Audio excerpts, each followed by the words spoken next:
তো চলো আজকে তোমাদের একটা গল্প বলি। গল্পটা হচ্ছে একটা স্বামী স্ত্রীর গল্প।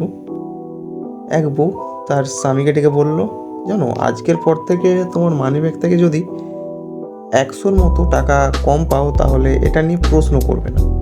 বারবার আমার বলতে ভালো লাগে না, কারণ ওটা আমি নিব, তবে 100-র বেশি নিব না, এটা নিয়ে কোনো চিন্তা করার দরকার নেই। স্বামী আবার বুঝতে পারলো যে এতদিন তার মানিব্যাগ থেকে ভাঙতি টাকা বা 100 টাকা নোট সহ টাকাগুলো কোথায় গেল। পরের দিন সে বুদ্ধি লাগালো যে আর 100 টাকা বা তার ভাঙতি মানিব্যাগে আর সে রাখবে না। সেই ভেবে খুচরো টাকা পয়সা কাজে লাগিয়ে মানিব্যাগে কেবল বড় বড় নোটগুলো রাখলো। আর তার এই বুদ্ধি দারুণ কাজ দিল। সেদিন কোনো টাকা সরালো না। এভাবে 4 দিন কিছুই হলো না। স্বামী বেচারা বেজায় খুশি, কিন্তু পঞ্চম দিন দেখলো যে মানিব্যাগটা একটা 500 টাকা নোট গায়ে।